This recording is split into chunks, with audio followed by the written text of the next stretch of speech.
Welcome sa Durs TV. Kung interesado ka sa ganitong news, huwag kalimutang isubscribe ang ating YouTube channel. Maraming salamat! Welcome po ulit sa ating panibagong update tungkol sa Kim Pao. Ihahatid ko po sa inyo ang pinakabago at pinaka-latest na mga kaganapan tungkol sa kanila.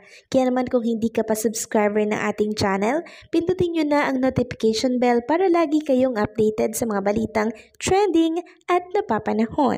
So ayan, welcome back again sa ating YouTube channel mga ka-Kim Pao, and sa update natin ito ang pag-uusapan natin ay tungkol sa mga importanteng kaganapan na kina Kim and syempre kay Paula Avellino. So sino na po ang nakapanood ng latest vlog na in-upload ni Chinita Princess kahapon? So ang nilalaman po ng latest vlog na yon mga ka-Kim Pao ay yung tungkol doon sa birthday celebration ni Chinita Princess, and syempre yung mga naging photoshoot niya na kung saan na inorganize ni Ate Lakam dyan po sa Dubai and syempre sa Valley Scene. So pinakita doon yung mga behind the scene ng napakagandang photoshoot ni Chinita Princess. So hindi po pala biro mga ka-Kim Pao yung pinagdaanan ni Kim Chiu syempre para ma-achieve yung ganon kagagandang mga angulo niya, no, dito po sa kanyang naging photoshoot for birthday niya po, no.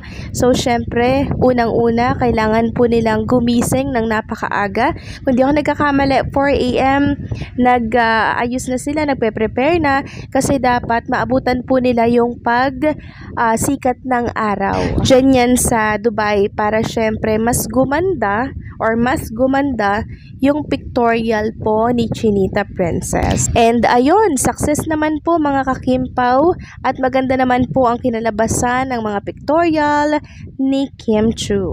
So nakakatuwa lang po si Kim Chiu, no? Talagang sinishare niya po, binabahagi niya sa mga fans yung mga kaganapan po sa buhay niya na siyang gustong-gusto ng mga Kim Pao fans. Diyan po minamahal lalo si Kim Chiu ng mga tagahanga niya, 'di ba? Hindi po siya madamot sa update kasi deserve nga naman po ng mga fans malaman kung ano yung mga nangyayari sa kanya, 'di ba? Meron kasi mga ibang artista na napakadadamot magbigay ng update, 'di ba? Di nila iniisip yung mga fans na nag-aantay, 'di ba? Ng mga ganap sa buhay nila, pero si Kim Chiu talaga naman pong every ganap sa buhay niya, sinishare niya sa mundo ng social media. Kaya kung magbabasa kayo ng komento sa nato ng vlog ni Kim Chiu, sabi dito ng mga nag-comment, "You deserve everything, Kimi, kaya mahal ka naming lahat. Naiyak ako sa vlog mo, pinakaantay ko talaga to. Sana ibigay na ni Lord si Mr. Right para sa'yo, we love you." Sabi pa ng isa, love talaga ni Kimi mga fans niya, hindi siya madamot mag-share ng mga ganap niya. Sa ganitong paraan mo talaga makita kung gaano siya ka-appreciative sa lahat ng mga fans niya. I stand the best girl talaga, love you long time, Kim. Sabi pa ng isa dito, Kimi is so giving, sobrang mapagmahala. This vlog na patunayan na naman niya na she's being independent woman sa mga special na personal at important event in her life. Ang lagi nasa tabi niya at mag-organize ng surprise at memorable birthday niya is Ate Lakam. Chiu, Pam, and Team Kimi even in Valley Scene sila pa din. And that's one big thing for me. You're great, Kimi. So marami po talagang humanga mga ka-Kim Pao kay Chinita Princess nang ilabas niya nga po itong kanyang mga behind the scene sa kanyang latest vlog.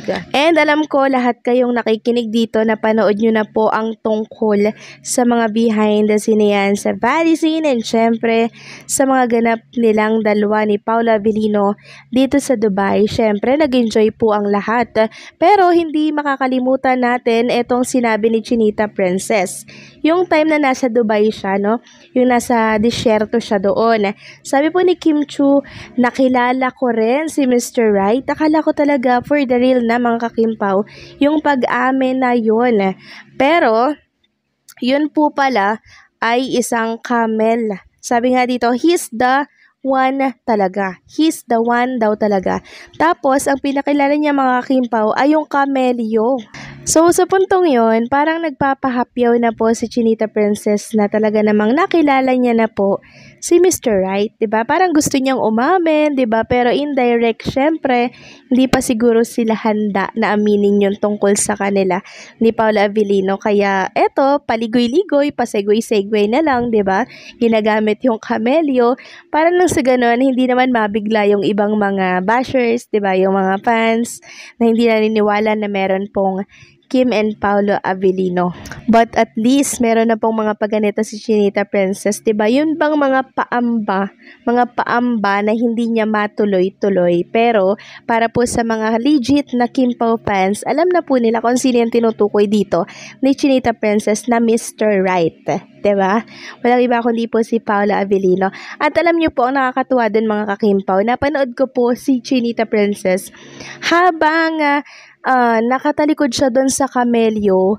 Inano siya nung ungos nung camelyo. Nagulat talaga si Chinita Princess doon mga kakimpaw. And medyo natawa ako kasi may pagganon po yung camelyo kay Chinita Princess.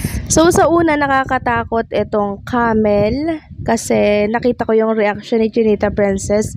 Medyo nagugulat siya sa mga galaw ng camelyo. Pero mabait naman itong camelyo na to kasi train naman po ito mga kakimpaw.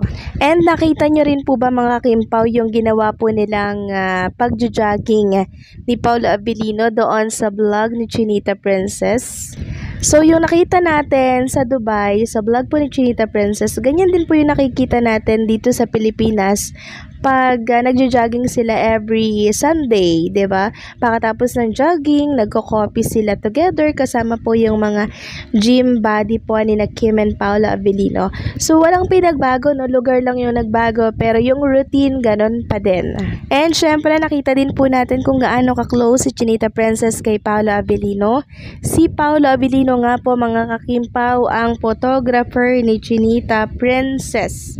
Yan po ang katotohanan doon. And parang kinuhanan po ata ni Isaias si Paolo Avellino na kinukuhanan ng picture si Kim Chu. So confirm na itong photographer na to ay si Paolo Avellino po talaga.